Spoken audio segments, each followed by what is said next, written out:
हरे कृष्णा। आवाज नहीं आई। हरे कृष्णा। हरे कृष्णा। देखिए, सबसे पहले तो मैं आपको ये बता दूं, आज मैं आपको एक सब्जेक्ट पढ़ा रहा हूं आपकी स्क्रीन पे, corporate accounting and financial management. उसमें भी एक चीज क्लियर करना चाहता हूं, ये जो बैच है ये ओल्ड सिलेबस वाले भी पढ़ सकते हैं और न्यू सिलेबस वाले भी पढ़ सकते हैं। न्यू सिलेबस वाले तो पढ़ ही सकते हैं, दोनों के लिए है, कॉमन टॉपिक्स हैं, टेंशन की कोई बात नहीं है। तो पहले मैं बात करता हूं जरा न्यू सिलेबस की। न्यू सिलेबस में ये जो सब्जेक्ट है ये मॉड्यूल 1 में है और corporate accounting as well as financial management का एक सब्जेक्ट है। आप देख सकते हैं पेपर नंबर 4 है। वहीं पे जो बच्चे ओल्ड सिलेबस के हैं, यानी 2017 सिलेबस के, एक 2017 सिलेबस है एग्जीक्यूटिव, जिसको मैं ओल्ड सिलेबस बोल रहा हूं, एक 2022 सिलेबस है जो आपके लिए, जो न्यू सिलेबस वाले बच्चे उनके लिए बोल रहा हूं। जो ओल्ड सिलेबस है उनके लिए ग्रुप 2 में है, मॉड्यूल 2 में है, जिसमें उनका अकाउंट्स का पेपर अलग है, एफएम का पेपर अलग है। न्यू सिलेबस में ये पेपर पूरी तरीके से डिस्क्रिप्टिव है, यानी सब्जेक्टिव पेपर है। ओल्ड सिलेबस में एमसीक्यू है। न्यू सिलेबस वाले ध्यान दें, बाकी जो आपके पेपर है टोटल न्यू सिलेबस में मॉड्यूल दोनों मिला लें अगर हम, तो 7 पेपर्स है। 4 पहले में है, थर्ड 3 यानी दूसरे में, आपको पता ही है।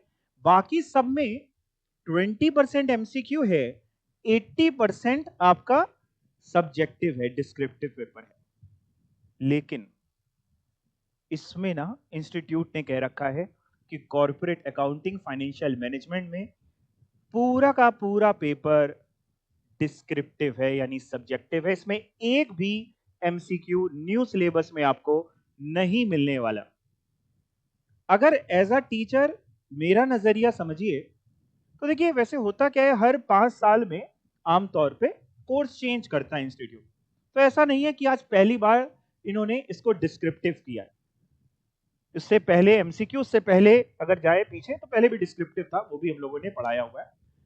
अगर मैं एग्जाम पॉइंट ऑफ व्यू से बात करूं, तो डिस्क्रिप्टिव में एक जो फायदा मिल जाता है वो स्टेप मार्किंग का फायदा मिल जाता है। मतलब अगर आपका क्वेश्चन भले ही पूरा सही भी नहीं है, थोड़ा सही भी है, तो वो 0 नहीं देगा, आपको स्टेप मार्किंग देगा। एमसीक्यू में तो सही है तो सही है, और गलत है तो पता है, गलत वाला ना, एमसीक्यू वाला, ओल्ड सिलेबस वाले, अपने तो मार्क्स लेके जाता ही जाता है, और जो सही है उसके भी -0.25 ले जाता है अपने साथ। ठीक है। ओल्ड सिलेबस में जब एमसीक्यू है तो इंस्टीट्यूट क्या करता है, भर भर के थ्योरी भी पूछता है। आसान थ्योरी नहीं, बीच में कोई भी लाइन कहीं भी मॉड्यूल की उठा ली और उसमें से एक एमसीक्यू बना दिया, बीच में एक फिल इन द ब्लैंक्स बना दिया। जब लेकिन सब्जेक्टिव पेपर है न्यू सिलेबस के लिए, तो आपके लिए क्या है, प्रैक्टिकल क्वेश्चन ज्यादा आएंगे। ठीक है ना, और वो भी मॉड्यूल से आने की संभावना हमेशा रहती है। ठीक है, तो इन्हीं बातों के साथ हम बात करते हैं। तो कौन सा पेपर है, ग्रुप 1 है, पेपर नंबर 4 है, और इसमें बेसिकली हमारे पास 2 सब्जेक्ट है, मतलब है तो एक ही, 2 मर्ज करके इन्होंने एक बनाया। एक है कॉर्पोरेट अकाउंटिंग का, नाम जैसा कि बता रहे हैं, वो अकाउंटिंग जो कंपनीज के ऊपर एप्लीकेबल है। कॉर्पोरेट मींस कंपनीज, कंपनीज के ऊपर जो अकाउंटिंग एप्लीकेबल है। जैसे हो सकता है छोटे में आपने शेयर कैपिटल पढ़ाओ, अगर स्कूल में आप कॉमर्स साइड से रहे हो तो डिवेंचर्स पढ़ाओ, वो सब कुछ आएगा। और बहुत कुछ ऐसा भी आएगा जो आपने छोटे में नहीं पढ़ा होगा, कंसोलिडेशन वगैरह आएगा। इसके अलावा एक सब्जेक्ट है फाइनेंशियल मैनेजमेंट, ये आपने कभी नहीं पढ़ा होगा, स्कूल में होता नहीं है, इसको प्यार से हम लोग एफएम बोलते हैं। क्या बोलते हैं, एफएम। क्या, ये वो रेडियो वाला एफएम नहीं है। ठीक है, ये है फाइनेंशियल मैनेजमेंट। अब देखिए है क्या, थोड़ा सा आपको ब्रीफ कर देते हैं। फाइनेंशियल मैनेजमेंट का क्या मतलब है। अभी ना आप सब छोटे हैं, आप सब सीएस कर रहे हैं, किस उम्मीद में कर रहे हैं, कुछ तो अंदर से होप होगी, किस उम्मीद में कर रहे हैं कि एक दिन सीएस बन जाएंगे, और फिर क्या करेंगे, क्या करोगे बताओ तो, हैं, क्या ही बोल रहे, अर्निंग करेंगे। यानी उम्मीद है कि गांधी जी कमाएंगे, पूरी दुनिया उसी के पीछे पागल है कि नहीं, हम सब लालची इंसान हैं। अच्छा, अभी तो टेंशन इस बात की है कि पहले सीएस बन जाएं और फिर पैसा कमा लें भाई। पता है जिस दिन तुम पैसा कमाने लग जाओगे, उस दिन दूसरी टेंशन शुरू हो जाएगी। जब पैसा आ जाएगा ना, अच्छा खासा पैसा आ जाएगा, तो एक और समस्या आएगी आपके सामने। सर पैसा आ जाएगा फिर क्या समस्या, सब कुछ सही सही है। नहीं, और टेंशन आती है। पैसे वालों को ना और कम नींद आती है, मालूम है क्यों? आप पैसा जब कमा लोगे तो आपके सामने एक और दिमाग आए में आएगा कि भैया इस पैसे को कहाँ इन्वेस्ट करें। घर पे रख लें, सोना खरीद लें, है ना, डिबेंचर्स खरीद लें, बॉन्ड्स खरीद लें, शेयर्स खरीद लें, मोहल्ले में बांटाएं, करें तो करें क्या? फाइनेंशियल मैनेजमेंट, देखिए पैसा कमाना एक अलग कला है और उस पैसे को मैनेज करना एक दूसरी कला है। पता है हम सब इंडियंस हैं, हम सबके घर में आमतौर पे जो लेडीज होती हैं, मम्मी वगैरह आप कह सकते हैं, उनके अंदर ये कला बहुत अच्छी होती है। देखिए आप सब अलग अलग घरों से आते हैं और सबकी घर की इनकम अलग अलग होगी। मे बी किसी के पापा अर्न करते होंगे, किसी की मम्मी, किसी कोई दोनों जन या कोई भी कमाई, कोई 10,000 की कमाई होगी महीने की, किसी की 20,000 की हो सकती है, किसी की 50,000 की हो सकती है, यहाँ लाख रुपए की भी हो सकती है, करोड़पति भी आ सकते हैं हमारे पास, कोई टेंशन नहीं। अब जरा समझिए, जिसके घर में अगर 5-10 हजार की भी इनकम है, उसके भी घर वाले सारे खर्चे पूरे कर रहे हैं। मान लीजिए किसी के पापा 10,000 कमाते हैं और मम्मी को लाके महीने में दे देते हैं। अब मम्मी को पता है कि उस 10,000 में पूरा महीना चलाना है। उस 10,000 में दूध वाले का भी हिसाब करना है ना, घर में डिश लगी हुई है, टाटा स्काई है, जो भी उसका भी काम होना है, आपके स्कूल कॉलेज कोचिंग की फीस भी जानी है, और भी रिश्तेदारी में कहीं किसी का मुंडन है, बर्थडे है, तो वहां पे दान पात्र, वहां पे भी जाना है। इतने के बाद भी घर वाले जो होते हैं वो थोड़ा पैसा, मम्मियां जो होती हैं बचा लेती हैं। अभी आपने देखा था डिमॉन के टाइम पे जब नोटबंदी हुई थी, उस समय लेडीजों के पास से कितना रुपए निकला, है ना? मतलब वो लेडीज जो रोज हस्बैंड से कहती थी, अरे घर में सामान खत्म हो रहा है, लाओ पैसे नहीं है, उनके पास से लाख लाख 2-2 लाख रुपए निकले। अभी 2000 के नोट बंद हुए, तब लेडीजों का, इसमें मीम्स भी बनते, कितनी जल्दी लोग बना देते हैं। तो फाइनेंशियल मैनेजमेंट तो वही लोग कर रहे हैं, पैसे को सही से मैनेज करना, अब उसमें से कुछ पैसा बचा भी लेना। तो जिसकी जैसी आय है वैसा मैनेजमेंट कर रहा है। यहां पे क्यों पढ़ाया जा रहा है? बात करते हैं बिजनेस की। अब बिजनेस भी हर तरीके का होता है, छोटा बिजनेस भी होता है, बड़ा बिजनेस भी होता है। और इस दुनिया में बिजनेस करने के लिए जो कैपिटल है, जो पैसा है, वो लिमिटेड है। अनलिमिटेड तो है नहीं कि अनलिमिटेड है, लिमिटेड है। देखिए मैं आपको बताऊं, मेरे को बहुत सारे बिजनेसेस पता है जिसमें बहुत प्रॉफिट है, भयानक प्रॉफिट है। मैं अगर 5 स्टार एक होटल बना दूं तो बढ़िया प्रॉफिट है, अच्छा खासा प्रॉफिट है, कुछ करने की जरूरत नहीं पड़ेगी। आजकल लोगों को एक अच्छे होटल्स में रुकने की इच्छा रहती है। जब मेरे को इतना पता है, इतना ज्ञान है मेरे पास, तो मैं बना क्यों नहीं रहा? ज्ञान तो बहुत है मेरे पास, बना क्यों नहीं रहा? पैसा नहीं ना साहब, कैपिटल नहीं है। क्या चाहिए? कैपिटल चाहिए। बहुत सारे व्यापार बताओ, हॉस्पिटल बना दो एक बहुत बढ़िया, लोग तो बीमार पड़ेंगे, आएंगे, है ना? और बीमार करने के लिए हॉस्पिटल रन कर लो और एक पान मसाला की फैक्ट्री डाल दो, तो पहले पान मसाला खाएंगे, फास्ट फूड का कॉर्नर खोल लो। बहुत सारे व्यापार हैं जिसमें आपके हिसाब से बहुत पैसा है, लेकिन हर इंसान के पास कैपिटल, टाइम, रिसोर्सेज एक सीमित है। उस सीमित रिसोर्सेज में आपको एक ऐसा काम करना है जो आपकी पर्सनालिटी को भी सूट करे और आपके रिसोर्सेज भी यूटिलाइज हो जाए। जैसे आपने कहा कि आप सीएस कर रहे हैं, कहा क्या? तो कर रहे हैं तभी आप मेरे पास आए हैं। सीएस बनने के बाद आप अगर जॉब करेंगे तो आपको सीएस के ओहदे की जॉब चाहिए ना, पैसा तो चाहिए, लेकिन जो जॉब चाहिए वो कौन से लेवल की चाहिए? सीएस के लेवल की ना।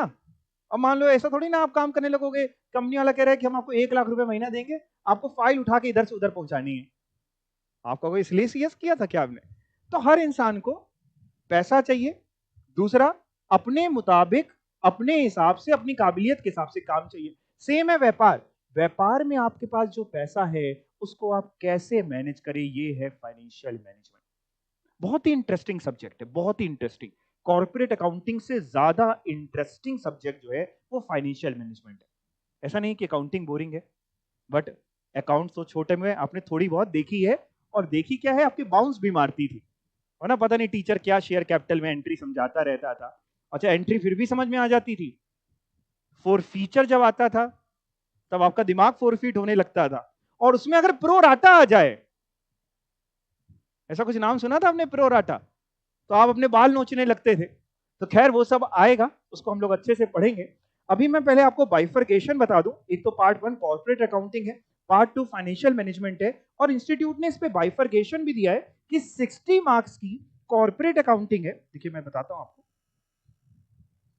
ये देखो 60 मार्क्स की आपकी कॉर्पोरेट अकाउंटिंग है पार्ट 1, एंड 40 मार्क्स का, बताओ क्या होगा? क्या बात है, आपको देखो सब पता ही है, फिर क्या पढ़ाऊं, आपको पता है 40 मार्क्स का फाइनेंशियल मैनेजमेंट होगा। आज हम लोग जो शुरुआत करेंगे, देखिए एफएम में भी और अकाउंट्स में भी मैं आपको बड़ा दिमाग से पढ़ाऊंगा, बड़ा सीक्वेंस से पढ़ाऊंगा। सीक्वेंस का मतलब ये नहीं जो इन्होंने सीक्वेंस दिया है, पढ़ेंगे सब, बट मैं अपने हिसाब से लिंकिंग कर करके पढ़ाऊंगा कि मैंने ये पढ़ाया तो ये इसलिए पढ़ाया कि अगले चैप्टर में इसका कहीं ना कहीं हो सकता है मैं कुछ काम करूं, यूज करूं। मैं जो शुरुआत करूंगा बिल्कुल बेसिक से शुरू करूंगा। आपकी शुरुआत जो होगी आज की क्लास में, चाहे वो ओल्ड सिलेबस हो चाहे वो न्यू सिलेबस हो, दोनों में है, हम लोग शुरुआत करेंगे। एक चैप्टर है हमारा कैपिटल स्ट्रक्चर का, दिख रहा है आपको, और इसमें भी एक टॉपिक मिलेगा हमको लेवरेज का, हम उससे शुरू करेंगे। मतलब कैपिटल स्ट्रक्चर स्टार्टिंग से नहीं करेंगे, बाद में करेंगे, लेकिन अभी हम लोग जो कैपिटल स्ट्रक्चर शुरुआत करने वाले हैं, वहां पे एक टॉपिक हमें लेसन 15 में मिलेगा, measures of operating and financial leverage. Basically topic का नाम जो है मैं यहां लिख भी दूं, क्योंकि ये टॉपिक बिना सिखाए, एफएम पढ़ाने का मतलब है एफएम रटवाना। मैं बिल्कुल बेस से चलूंगा, आपको कुछ दिमाग में लोड लेने की जरूरत नहीं है, सिर्फ मेरे को सुनते जाएंगे, सब आ जाएगा। अब पहली बात तो ये वर्ड ही आपने जीवन में पहली बार सुना है, लेवरेज, है ना, इससे पहले कभी ऐसा वर्ड नहीं सुना। कोई बात नहीं, कॉपी खोल लीजिए, कॉपी में हेडिंग डालिए financial management FM, financial management, spelling आती है फाइनेंशियल मैनेजमेंट की, ठीक है। और उसके नीचे लेसन नंबर 15, और सिलेबस वाले में लेसन नंबर थोड़ा चेंज हो जाएगा तो वो देख लेना, ठीक है, बाकी टॉपिक सब कुछ सेम ही है। लेसन 15, चैप्टर का नाम है कैपिटल स्ट्रक्चर, चैप्टर का नाम लिख लीजिए कैपिटल स्ट्रक्चर,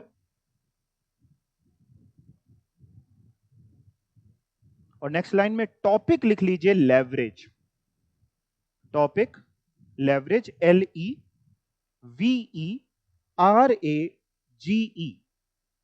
लेवरेज। ठीक, अभी मैंने आपको कुछ नहीं समझाया, सब समझाऊंगा। यहां तक लिख लिया? अब पहले इधर देखिएगा, एक सेकंड के लिए बोर्ड की तरफ देखिएगा। देखिए साहब, आपको अब मैं जो लिखवाने जा रहा हूं ये पूरी एफएम में काम आएगा। मतलब ये लेवरेज के टॉपिक में तो हमारी हेल्प करेगा ही करेगा, और भी जगह पे हेल्प करेगा। तो पहले एक बार देख लेते हैं मैं क्या लिखवाने वाला हूं। मैंने एक तरफ पर्टिकुलर्स लिखा है, एक तरफ अमाउंट लिखा है, एक बार देख लीजिएगा, फिर मैं टाइम दूंगा आपको नोट करने के लिए। सबसे पहले हम लोग लेते हैं सेल्स। क्या लेते हैं? सेल्स। ये एक अमाउंट आ जाएगा, क्रॉस क्रॉस मतलब एक अमाउंट में भी 10 लाख 15 लाख 1 करोड़ 2 करोड़ जितने भी सेल, इसमें से माइनस करते हैं वेरिएबल कॉस्ट। क्या माइनस करते हैं? Variable cost. अभी मतलब समझाता हूं।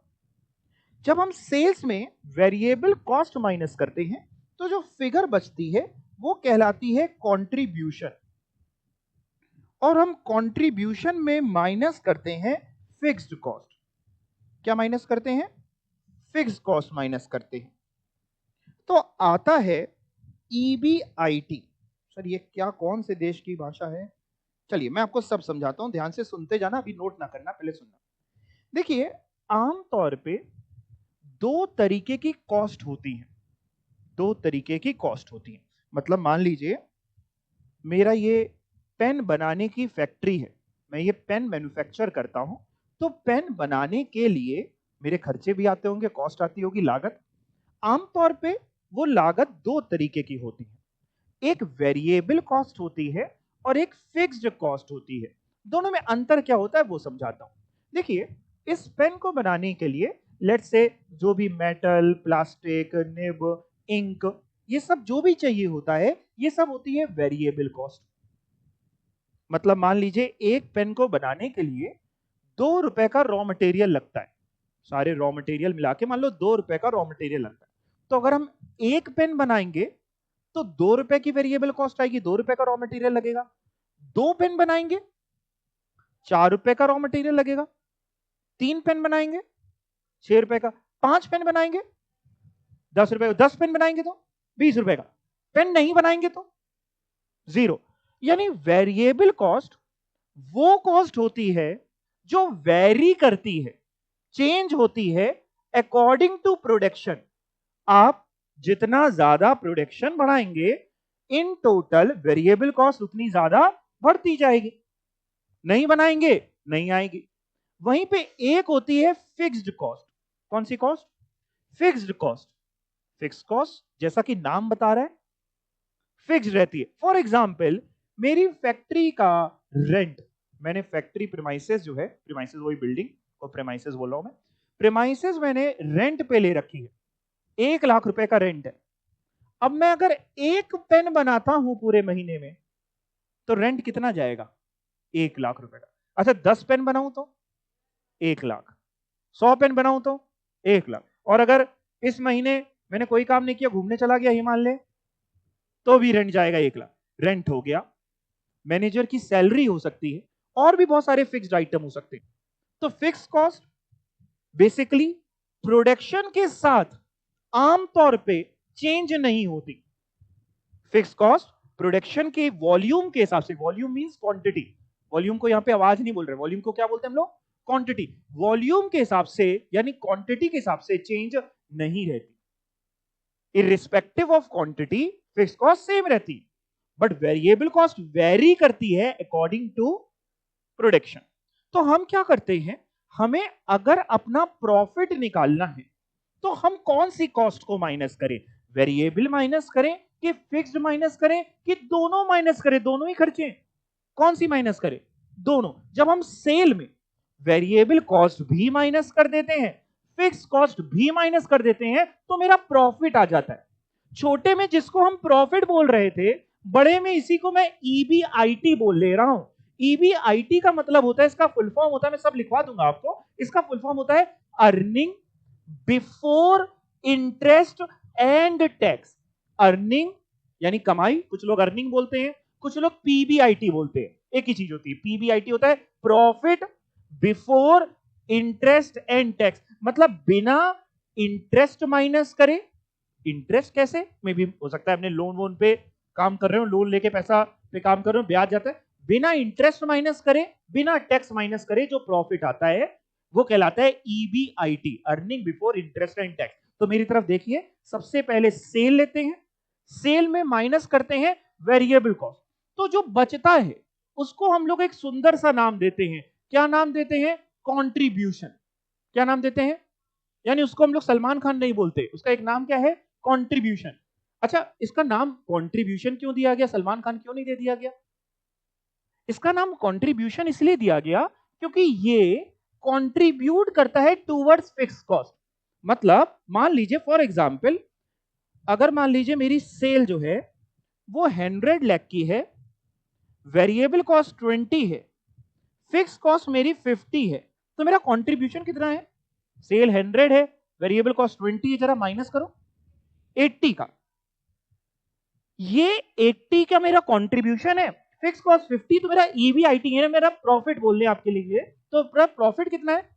30। यानी ये जो फिगर है ना, ये जो कंट्रीब्यूशन है, ये कंट्रीब्यूट कर रहा है towards recovery of fix cost, fix cost को रिकवर करने के लिए। मतलब अगर मेरा कंट्रीब्यूशन फिक्स कॉस्ट से ज्यादा है, दिमाग चलाते रहना, मेरी क्लास में दिमाग ऑन रहना चाहिए। अगर मेरा कंट्रीब्यूशन फिक्स कॉस्ट से ज्यादा है तो बताओ मेरा प्रॉफिट होगा कि लॉस होगा? प्रॉफिट होगा। क्यों प्रॉफिट होगा? क्योंकि भाई कंट्रीब्यूशन इतना ज्यादा था कि उसने फिक्स कॉस्ट को कवर भी कर लिया और उसके बाद भी बच गया, यहां पे आप देख रहे हैं। लेकिन अगर मान लो मेरा कंट्रीब्यूशन फिक्स कॉस्ट के बराबर है, मैंने उतना ही कंट्रीब्यूशन कमाया जितनी फिक्स कॉस्ट है, कंट्रीब्यूशन फिक्स कॉस्ट के बराबर है, तो प्रॉफिट होगा कि लॉस होगा? कुछ भी नहीं, ना प्रॉफिट होगा ना लॉस होगा।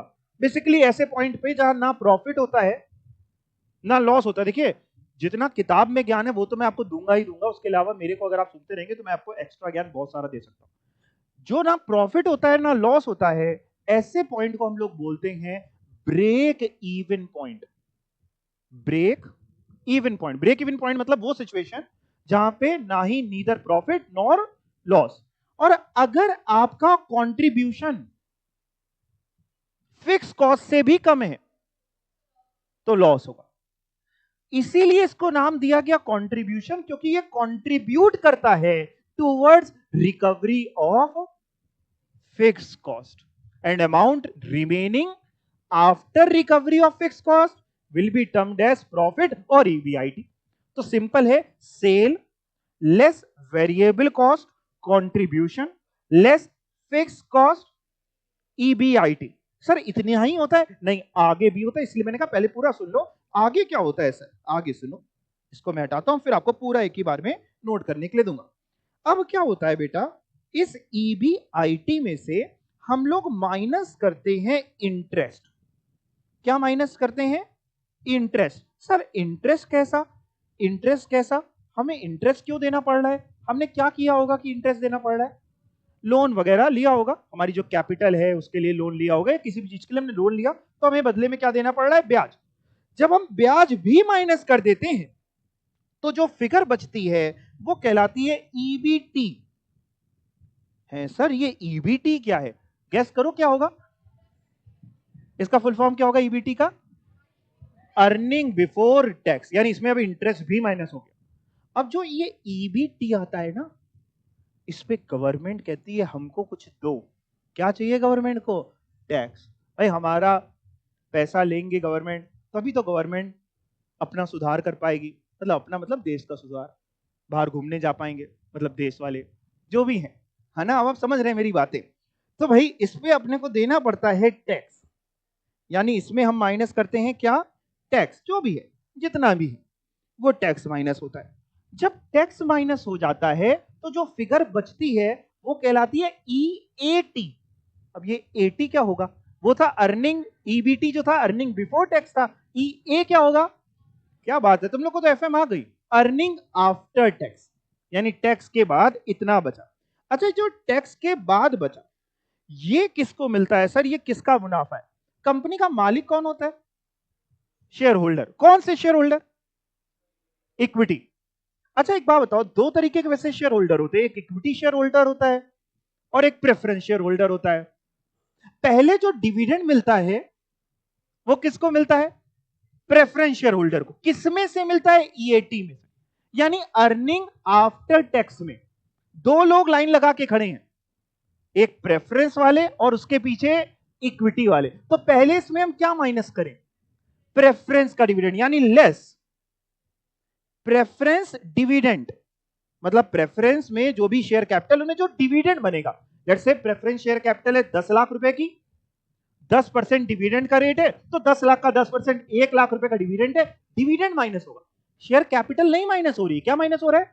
डिविडेंड। जब हम प्रेफरेंस से डिविडेंड भी माइनस कर देते हैं तो जो फिगर बचती है वो कहलाती है अर्निंग, सुनते जाना, earning available for equity share holders. अभी मैं लिखवाऊंगा तो दोबारा बोलूंगा। अर्निंग, ये जो पैसा बचा ये किसके लिए बचा? Equity share holder. May be बहुत ज्यादा बचा तो भी उनके लिए, कम बचा तो भी उनके लिए। वही तो मालिक हैं। जो मालिक होता है वही रिस्क भी लेता है, उसी को रिवॉर्ड भी मिलता है। सारी रिस्क भी इनकी, और अगर ज्यादा बचा तो रिवॉर्ड भी इनका। Earnings available for equity share holder, यानी ये पैसा इक्विटी वालों के लिए बचा। अगर हम इस earning available for equity share holder को डिवाइड कर दें नंबर ऑफ इक्विटी शेयर से, नंबर ऑफ इक्विटी शेयर से, जितने भी मेरे इक्विटी शेयर्स हैं 10,000 share, 5,000 share, number of equity share से अगर हम डिवाइड कर दें तो जो फिगर बचती है डिवाइड करके वो कहलाती है ईपीएस। क्या कहलाती है? ईपीएस। ईपीएस का फुल फॉर्म? क्या बात है, very good, earning per share. यानी एक शेयर के लिए, इक्विटी वालों के एक शेयर के लिए हमने कितना कमाया, कितनी अर्निंग कंपनी ने कमाई, अब हो सकता है जितनी भी कमाई पूरा डिविडेंड बांट दे। मान लो अर्निंग पर शेयर आया 8 रुपए, तो हो सकता है कंपनी पूरे 8 रुपए का डिविडेंड बांट दे अपने इक्विटी शेयर होल्डर को। या हो सकता है अर्निंग पर शेयर 8 रुपए आया, कंपनी को अभी पैसों की जरूरत है, तो कंपनी ने उसमें से 2 रुपए रोक लिया, 6 रुपए बांट दिया।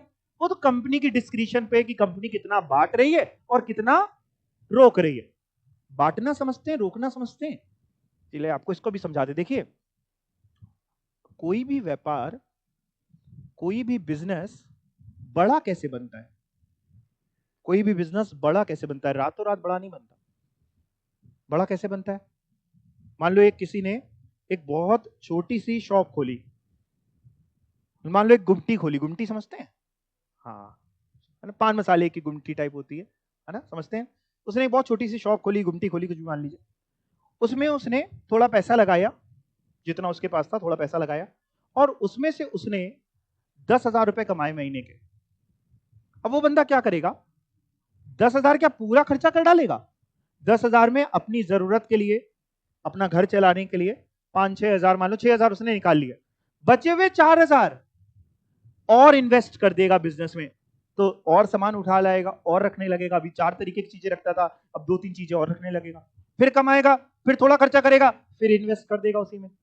ऐसा करते करते बिजनेस बड़ा बनता है। अंबानी वगैरह क्या एक दिन में अंबानी बन गए?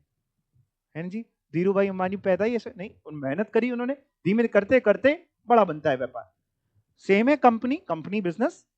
उसने जो पैसा कमाया अर्निंग पर शेयर, अगर उसको लग रहा है कि हमें बिजनेस को और एक्सपेंड करना है और ग्रोथ की जरूरत है, तो उसमें से कुछ पैसा अपने ही व्यापार में दोबारा इन्वेस्ट कर देगी और बचा हुआ पैसा डिविडेंड के तौर पे इक्विटी शेयर होल्डर को बांट देगी। और उसको लग रहा है नहीं, अभी इन्वेस्टमेंट की कोई अपॉर्चुनिटी नहीं, इन्वेस्ट नहीं करना है, तो पूरा पैसा बांट देगी कंपनी।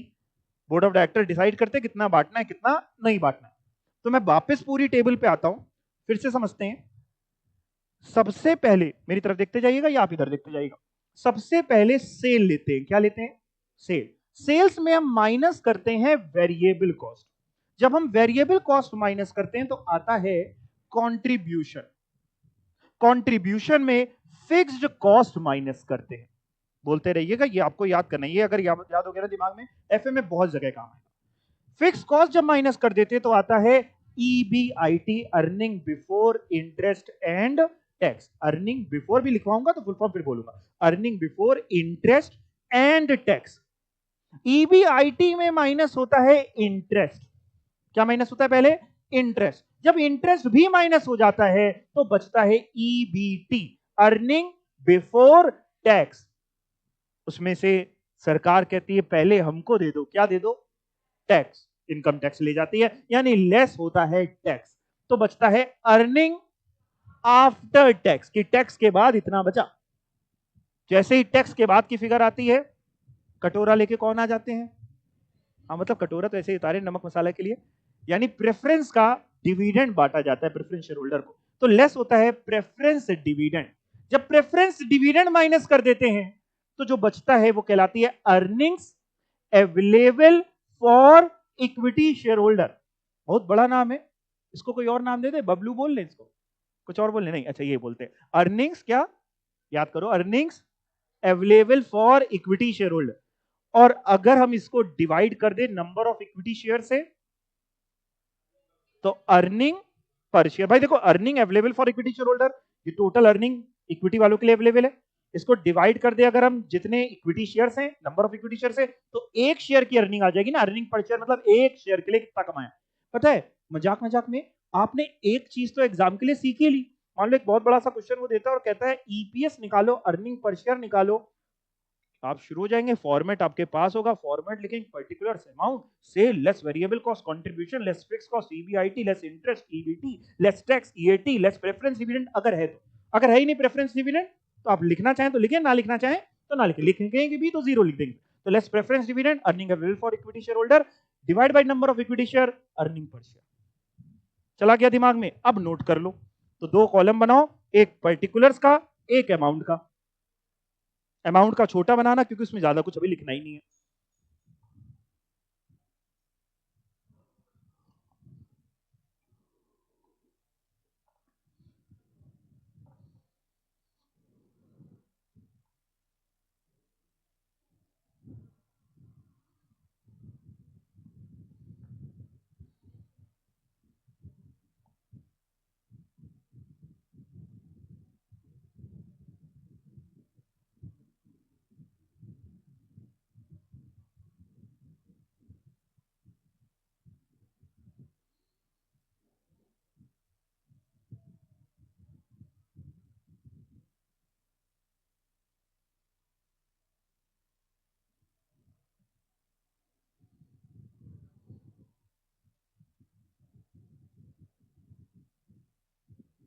फुल फॉर्म भी लिखते जाना।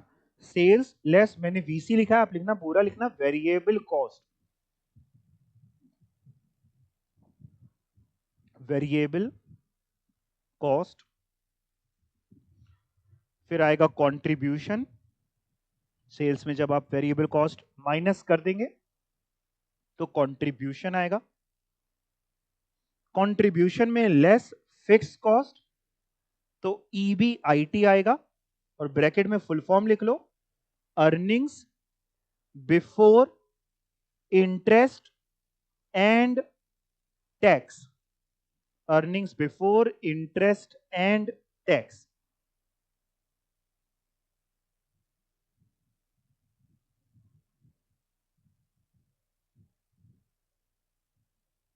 यहां तक लिख लिया। अब ईबीआईटी में लेस करो इंटरेस्ट, पूरा लिखना आप, इंटरेस्ट लेस इंटरेस्ट। जब ईबीआईटी में इंटरेस्ट भी माइनस कर देंगे तो आएगा ईबीटी, फुल फॉर्म लिख लो ईबीटी का, earnings before tax, EBT earnings before tax. लिख लिया। लेस उसके नीचे टैक्स, लेस टैक्स।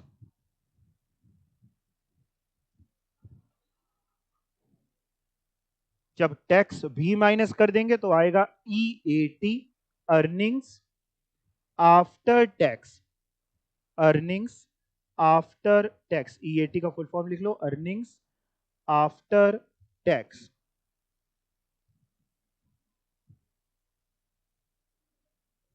ये भी लिख लिया आपने, लिखने में बड़ी जल्दी लिख लेते हैं सब कुछ, क्या बात है। स्कूल में होता था ना, मान लो आप किसी की कॉपी कर रहे हैं, टीप रहे हैं, तो 1 मिनट दिखाता था, आप उसका पूरा पन्ना टीप डालते थे ना। ईएटी फुल फॉर्म लिख लिया आपने, अर्निंग्स आफ्टर टैक्स। इसमें से माइनस करिए क्या, less preference dividend, less preference dividend, less preference dividend, EAT में से माइनस होगा। सही सही लिखिएगा, देख देख करके, गलत मत लिखिएगा। Less preference dividend.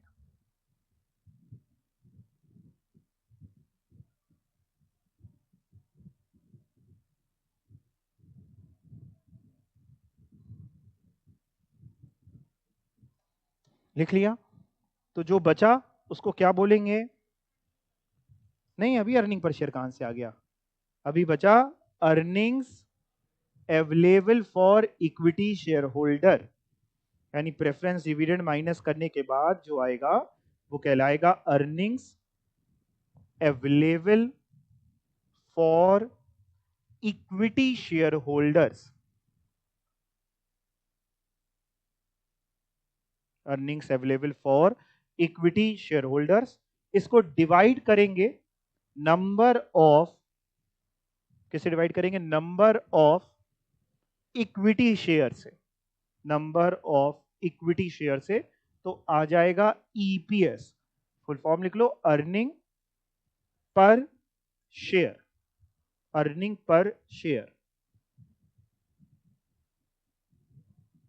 पहले ये बताओ, यहां तक कुछ पूछना है इस पूरी टेबल में, कोई चीज पूछनी है आपके दिमाग में, कुछ है, नहीं, सब आ रहा है दिमाग में, जा रहा है, ठीक है, आपने नोट भी कर लिया।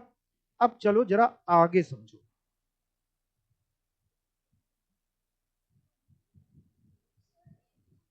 पूछिए।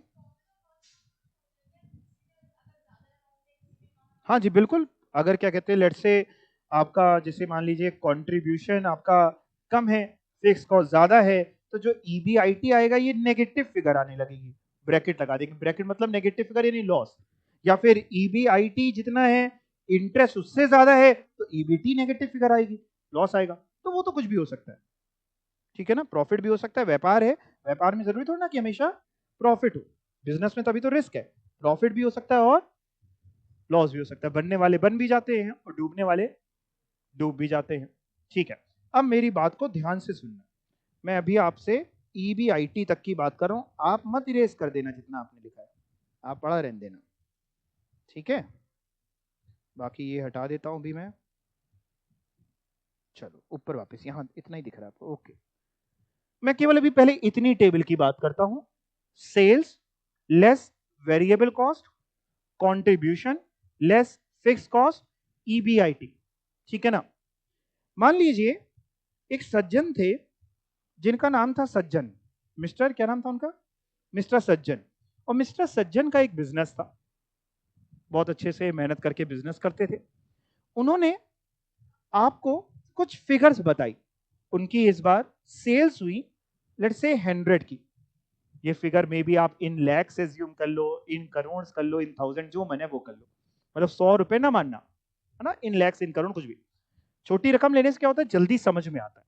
तो मान लीजिए उसकी सेल थी 100 की और उनकी वेरिएबल कॉस्ट थी लेट्स से कितनी मान ले, 20 मान ले, ये सब मैं अपने मन से एज्यूम्ड फिगर मान रहा हूं। तो सज्जन जी की वेरिएबल कॉस्ट थी 20 की, उनका कंट्रीब्यूशन कितना था, 80 का। उनकी फिक्स कॉस्ट थी लेट्स से 50 की, तो उनका ईबीआईटी कितना होगा, 30 का। ये था सज्जन जी का ईबीआईटी। बड़ा सिंपल था, कोई दिक्कत ही नहीं थी। सज्जन जी ने अगले साल नेक्स्ट ईयर, मान लो ये ईयर 1 का डेटा है, ईयर 2 में यानी नेक्स्ट ईयर बहुत मेहनत करी, दिन रात एक कर दिया। और उन्होंने अपनी मेहनत के दम पे नेक्स्ट ईयर क्या किया, इसको मान लेते हैं ईयर 1, नोट नहीं करने की जरूरत है, सिर्फ सुनते जाना। नेक्स्ट ईयर ईयर 2 बहुत मेहनत करी और अपनी मेहनत के दम पे उन्होंने सेल दुगनी कर दी। जैसे पहले अगर उनकी सेल थी 100 की, तो उन्होंने अब सेल कर दी 200। मतलब आप समझिए बेचारे ने ना दिन देखा ना रात देखी, सोया नहीं, मेहनत करता गया और सेल उसने दुगनी करी। वो आपके पास आया है कि भाई साहब हमने सेल अगर दुगनी कर दी, पहले 100 थी तो अब 200 हो गई, तो आप बता दीजिए, बड़ा सिंपल सा क्वेश्चन आपके सामने लाया है, आप बता भी लेंगे। वो आपके साथ आया है कि सेल हमने 100 की 200 कर दी, पहले मेरा ईबीआईटी 30 था, तो अब कितना होगा। बड़ी सिंपल सी बात है भाई, अगर सेल 100 की 200 तो ईबीआईटी कितना, सभी बोलेंगे मेरे साथ 60। आपने बोला 60। जब सज्जन जी और आप बात कर रहे थे तो बीच में मैं देख रहा था, आपने सज्जन जी को एडवाइस करी कि यार ये तो तुम हमारे सामने बचकाना क्वेश्चन लाए हो, सेल अगर 100 की 200 हो गई तो तुम्हारा मुनाफा, ईबीआईटी को मैं प्रॉफिट बोल लूं चलेगा ना, मैं प्रॉफिट बोल रहा हूं आप ईबीआईटी समझिएगा, तो तुम्हारा प्रॉफिट अगर 30 था तो अब 60 हो जाएगा। इसमें किसी कोई ऑब्जेक्शन नहीं, आपको ऑब्जेक्शन है जी, हाँ बताइए। 60 नहीं होगा, ज्यादा होगा, ज्यादा होगा। चलिए चेक करते हैं, एक काम करते हैं, चेक करते हैं। आपने 60 बोला जिन जिन ने, और कुछ ने एक दो ने बोला कि नहीं भाई 60, चेक करते हैं एक बार कितना होगा। चलो एक बार ध्यान से देखते हैं, बहुत ध्यान से, एक जादू दिखाता हूं आपको, ध्यान से सुनना। सेल 100 की 200 हो गई, वेरिएबल कॉस्ट जैसे पहले 20 थी, अब कितनी होगी, 40। भाई ऐसे समझिएगा, जैसे फॉर एग्जांपल पहले हम 10 पेन बना के बेचते थे, एक पेन बनाने के लिए मान लो 2 रुपए की कॉस्ट आती थी, वेरिएबल रॉ मटेरियल लेबर वगैरह 2 रुपए का लगता था, तो 20 रुपए की कॉस्ट आती थी। अब अगर 20 पेन बना के बेचेंगे तो 2 रुपए के हिसाब से 40, वेरिएबल तो चेंज होगी ना, क्वांटिटी ज्यादा बेचोगे तो वेरिएबल उस प्रोपोर्शनेट में बढ़ेगी, तो वेरिएबल कॉस्ट अगर पहले 20 थी तो अब हो जाएगी 40 रुपीज की। कंट्रीब्यूशन कितना हो जाएगा, 160। अब प्रभु जी ध्यान से सुनना, पहले हमारी फिक्स कॉस्ट थी 50 की, सेल दुगनी हुई, वेरिएबल कॉस्ट दुगनी हुई, कंट्रीब्यूशन दुगना हुआ, फिक्स कॉस्ट भी दुगनी हो जाएगी। Answer is no. Fix cost का मतलब ही है कि जो एक लेवल तक फिक्स रहती है, जिसको जब तक आप डेलिबरेटली नहीं बढ़ाएंगे नहीं बढ़ेगी। ऐसा नहीं होता, मैं इसमें एक चीज और क्लियर करता हूं, बच्चों को लगता है हमेशा सेम रहती है। मान लीजिए जिस फैक्ट्री में आप हैं वो फैक्ट्री रेंट पे है, लैंडलॉर्ड ने रेंट बढ़ा दिया तो बढ़ जाएगी, लेकिन नॉर्मली मैनेजर की सैलरी बढ़ानी पड़ गई तो बढ़ जाएगी, वैसे नहीं तो अभी जब तक क्वेश्चन कुछ नहीं बोलेगा तो हम मानेंगे फिक्स कॉस्ट तो फिक्स होती, तो फिक्स कॉस्ट थोड़ी ना 50 की 100 हो जाएगी, फिक्स कॉस्ट तो 50 की 50 ही रहेगी। तो इधर से प्रिया ने आंसर भी दिया था 110 का, तो इनका EBIT 60 नहीं होगा, कितना होगा? 110, दैट इज 110 होगा। ऐसा कैसे हुआ भाई? सेल आपकी 100 की 200 हुई, दुगनी, लेकिन EBIT यानी प्रॉफिट दुगने से भी आगे भरो ना, ज्यादा भरो या कम भरो, दुगने से भी ज्यादा हुआ। ऐसा कैसे हुआ कि EBIT में मल्टीपल इफेक्ट दिखाई दिया? मल्टीपल इफेक्ट मींस सेल दुगनी हुई तो दुगने से भी आगे बढ़ गया। क्यों हो रहा है ऐसा? क्योंकि फिक्स कॉस्ट उस प्रपोर्शन में चेंज थोड़ी ना होगी, वो तो सेम रही। जब वो सेम रही तो आप अपना प्रोडक्शन बढ़ाएंगे, आप अपनी सेल बढ़ाएंगे, तो EBIT और तेजी से बढ़ेगा। आपने वो सुना होगा, गॉड हेल्प दोज, सब जानते सब हैं आप, हु हेल्प देमसेल्फ, सब जानते हैं। आपको कुछ आता है, मतलब ऐसा नहीं कि किसी चीज की कमी है। भगवान कह रहा भाई तू एक कदम तो बढ़ा, पीछे से मैं हूं ना धक्का देने के लिए। तो उसने सेल दुगनी करी, लेकिन EBIT दुगने से भी ज्यादा हो गया। और जस्ट बिकॉज एक ही कारण था जो आप बोल रहे हैं, फिक्स कॉस्ट। किसकी वजह से? Fix cost. फिक्स कॉस्ट की वजह से EBIT में सेल से ज्यादा अंतर दिखाई दिया। सेल दुगनी हुई तो EBIT दुगने से भी ज्यादा हुआ। लेवरेज जो है, जो टॉपिक है, वो इसी चीज की स्टडी करता है। लेवरेज बना है वर्ड लीवर से। लीवर, वो वाला लीवर नहीं। गियर समझते हैं? गाड़ी में गियर होता है। गियर का काम क्या होता है? स्पीड बढ़ाने में, आपको अगर स्पीड बढ़ानी, हाईवे में जाना है, तो पहले गियर पे थोड़ी ना जाएंगे, फिफ्थ गियर, सिक्स गियर, जो भी आपकी गाड़ी है ना? तो जैसे जैसे आप गियर बढ़ाएंगे, स्पीड बढ़ाएंगे, तो गियर आपको बढ़ाएंगे, तो आपको कम मेहनत लगेगी। कम एक्सीलेटर दबाएंगे, गाड़ी अपने आप आपकी भाग रही होगी। कम स्पीड रखनी होगी तो गियर कम करना पड़ेगा। तो गियर का काम होता है स्पीड अप करने के लिए, किसी चीज को स्पीड अप करने के लिए। या फिर जैसे जैसे मशीन्स होती हैं, हैवी ऑब्जेक्ट्स उठाने की मशीन्स, कभी आपने देखी होंगी। कोई बड़ा पत्थर कहीं से हटा के रखना है, तो वो कैसे उठता है? बिकॉज ऑफ लीवर की मदद से उठता है। अब यहां पे लीवर क्या आ गया? बड़ा पत्थर तो उठाना नहीं है। यहां पे लेवरेज का सिंपल मतलब है कि हम फिक्स कॉस्ट की मदद से, फिक्स कॉस्ट को इन्फ्लुएंस करके, फिक्स कॉस्ट को लगा के, हम अपने EBIT में सेल से ज्यादा फर्क दिखा रहे हैं। सेल से ज्यादा, सेल अगर हमने दुगनी करी तो EBIT दुगने से ज्यादा। और आपने देखा, मैंने आपको कुछ अभी रटवाया नहीं, आपने खुद ही देखा ना, आपके सामने है। अब मैं एक स्टेटमेंट बोल रहा हूं, बताओ मैं ये बोल सकता हूं कि नहीं? इस पूरे को देख के क्या मैं ये बोल सकता हूं कि इससे ये समझ में आया कि जितनी ज्यादा फिक्स कॉस्ट होगी उतना अच्छा है? भाई आपको चलो अभी नहीं समझाया तो एक और एग्जांपल लेते हैं। मान लीजिए फॉर एग्जांपल, ये है मिस्टर एक्स। ये दोनों साल मिस्टर एक्स के थे। मेरे पास हर चीज का एग्जांपल है। ये दोनों साल किसके हैं? Mister x. अब मैं बात करता हूं मिस्टर वाई की। मिस्टर वाई के ईयर 1 की बात करता हूं। ईयर 1, मिस्टर वाई ने भी ईयर 1 में 100 की सेल करी। कितनी सेल करी? 100 की। और इनके यहां केवल वेरिएबल कॉस्ट थी, इनके यहां फिक्स कॉस्ट थी ही नहीं। इन्होंने हर चीज वेरिएबल पे ले रखी थी। रेंट की भी बात कर रखी थी कि इतनी यूनिट बिकेगी तो पर यूनिट 2 रुपए का रेंट देंगे। हर चीज वेरिएबल थी, फिक्स कॉस्ट थी नहीं। और मान लेते हैं इनके यहां वेरिएबल कॉस्ट थी 70 की। कितनी वेरिएबल कॉस्ट थी? 70। तो इनका कॉन्ट्रीब्यूशन बताना जरा बेटा। 30। फिक्स कॉस्ट थी नहीं, 0, तो EBIT 30। अगले साल ईयर 2 में मिस्टर वाई ने भी बहुत मेहनत करी। इन्होंने भी दिन रात एक कर दिया और इन्होंने भी अपनी सेल 100 की 200 कर दी, डबल कर दी। अगर इनकी सेल 100 की 200 हो गई तो बताओ EBIT इनका 30 का 60 होगा कि 60 से ज्यादा होगा? ज्यादा होगा। चेक करते हैं, हर चीज चेक करनी चाहिए। अगर सेल 100 की 200 हुई तो वेरिएबल कॉस्ट 70 की 140 होगी। वेरिएबल तो उसी प्रोपोर्शन में बढ़ेगी घटेगी जिस प्रोपोर्शन में सेल का काम होगा। तो वेरिएबल कॉस्ट हो गई 140। कंट्रीब्यूशन 60। फिक्स कॉस्ट है नहीं, फिक्स कॉस्ट है ही नहीं, 0 है। EBIT 60।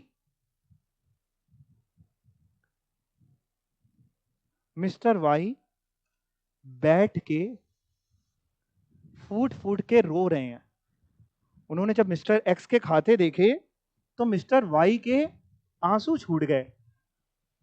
कह रहे हमने ऐसा क्या गुनाह किया था कि यार मिस्टर एक्स ने कमाया 110 110 रुपए, हमने भी उतनी मेहनत करी, हमने भी अपनी सेल को 2 गुना कर दिया और हमने कमाया केवल 60। क्यों हुआ ऐसा? क्योंकि फिक्स कॉस्ट नहीं थी, वेरिएबल कॉस्ट भी ज्यादा थी, कह रही है, ठीक है, और फिक्स कॉस्ट थी नहीं। अगर फिक्स कॉस्ट होती तो अपने आप वेरिएबल कम हो जाती। देखिए जो फैक्टर्स ऑफ प्रोडक्शन होते हैं ना, हो सकता है स्कूल में कभी आपने ऐसा कोई एक लाइन पढ़ी हो, है ना, या तो वो वेरिएबल पे रखे होंगे, वेरिएबल्स कॉस्ट के फैक्टर ऑफ प्रोडक्शन होंगे, या फिक्स फैक्टर ऑफ प्रोडक्शन होंगे। तो अगर फिक्स फैक्टर ऑफ प्रोडक्शन कम है तो वेरिएबल ज्यादा होगा। आप मिस्टर वाई को क्या एडवाइस करेंगे? वेरिएबल कॉस्ट कम करो और फिक्स कॉस्ट बढ़ा लो। अब आप बताओ, मैं दोबारा एक लाइन बोल रहा हूं, बताओ आप मेरी लाइन से सहमत हैं कि नहीं? और जबरदस्ती सहमत होने की कोई जरूरत नहीं है। ऐसा नहीं कि मैं टीचर हूं तो आपको मेरी हाँ में हाँ मिलानी, बिल्कुल जरूरत नहीं। मैं एक लाइन बोल रहा हूं कि इससे यह समझ में आया कि भैया जितनी ज्यादा फिक्स कॉस्ट होगी उतना अच्छा होगा। सहमत हैं? कितने लोग मेरी बात से सहमत हैं? कितने अच्छे बच्चे हैं जो जो मेरी बात से सहमत है? अच्छा, कितने बेकार बच्चे जो मेरी बात से सहमत नहीं है, टीचर से जमान लड़ाते हैं। बिल्कुल। अच्छा, आप सहमत क्यों नहीं भाई साहब? आपका नाम क्या है? हाँ हाँ, आप सहमत क्यों नहीं है? फिक्स्ड भी और वेरिएबल भी दोनों कम होनी चाहिए। नहीं, समझे नहीं आप। मेरा कहने का मतलब यह है, तात्पर्य मेरा यह है कि फिक्स कॉस्ट अगर बढ़ेगी ना तो हम अपनी वेरिएबल पोर्शन कम कर लेंगे। वो तो बिल्कुल ठीक है कि हमें वेरिएबल और फिक्स दोनों कम रखनी चाहिए, और सबसे कम रखने का तरीका यह है कि घर पे बैठ के तारक मेहता देखिए, कुछ काम ही ना करिए, ना वेरिएबल और फिक्स दोनों कम होगी। बट प्रैक्टिकल जीवन में आपको बैलेंस करनी पड़ेगी, और फिक्स अगर आप बढ़ाते हैं तो अपने आप वेरिएबल आपकी कम होगी, ठीक है ना? तो मैं ये बोलना चाह रहा हूं कि क्या ऐसा हम कह सकते हैं कि अगर फिक्स कॉस्ट हम बढ़ा रहे हैं तो हमारे लिए अच्छी बात है, जितनी ज्यादा फिक्स कॉस्ट उतना अच्छा। और कौन कौन बच्चे मेरी बात से सहमत नहीं थे? दोबारा हाथ उठाए, ठीक है ना, जो जो मेरी बात से सहमत नहीं है। हाँ, कविता आप मेरी बात से क्यों नहीं सहमत है? फिक्स कॉस्ट और वेरिएबल कॉस्ट अलग होनी चाहिए। अलग तो है,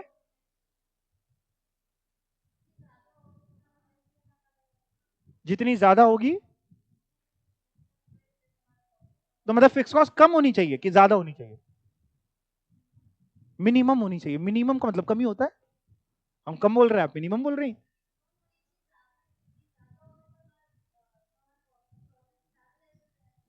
ओके, आपका क्या कहना है?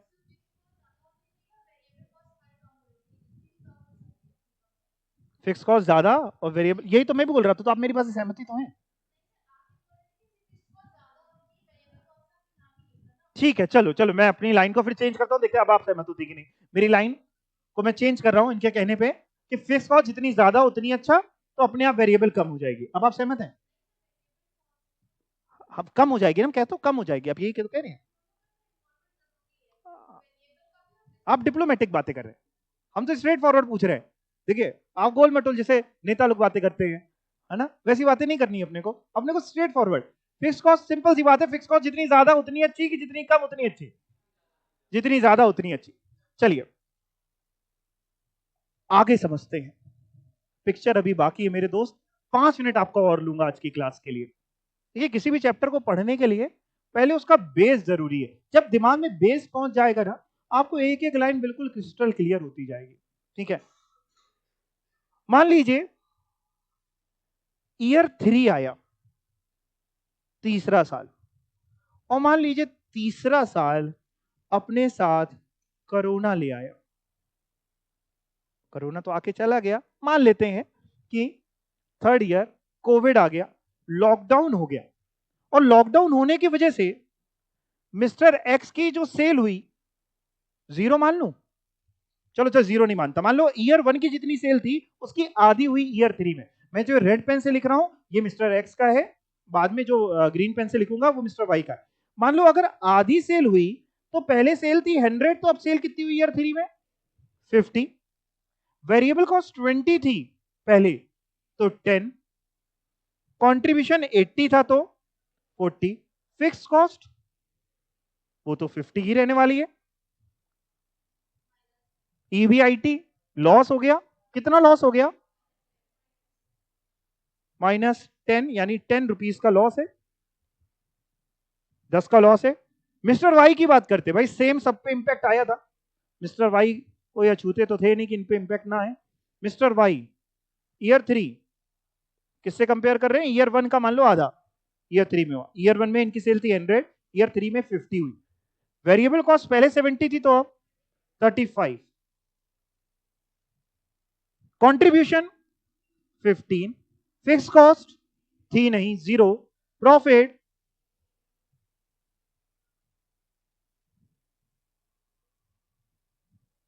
अब दोनों में एक बंदा था जो बहुत तेज तेज हंस रहा था। ये दुनिया गोल है, जो हंसता है उसको कहीं ना कहीं रोना पड़ेगा, जो रो रहा है उसको हंसना पड़ेगा। कर्मों का हिसाब तो यही होने वाला है। अब इस समय कौन हंस रहा होगा? वाई और एक्स। क्यों ऐसा क्या हुआ? क्योंकि मिस्टर एक्स में फिक्स कॉस्ट थी, वाई में फिक्स कॉस्ट थी नहीं, और मिस्टर एक्स की सेल उतनी भी नहीं हुई कि उनका कंट्रीब्यूशन फिक्स कॉस्ट को कवर कर पाता। फिक्स कॉस्ट 50 थी, कंट्रीब्यूशन 40 हुआ तो लॉस हो गया। मिस्टर वाई में फिक्स कॉस्ट थी नहीं, जब फिक्स कॉस्ट नहीं थी तो उनकी भले ही थोड़ी सेल हुई, लेकिन वो थोड़ी सेल भी उनको मुनाफा दे गई। अब बताओ, मैं अपनी लाइन दोबारा रिपीट कर रहा हूं, क्या इससे हम ये तात्पर्य निकाले कि फिक्स कॉस्ट जितनी ज्यादा उतना अच्छा? नहीं साहब नहीं, ये तो सर्कमस्टांसेस पे डिपेंड करता है।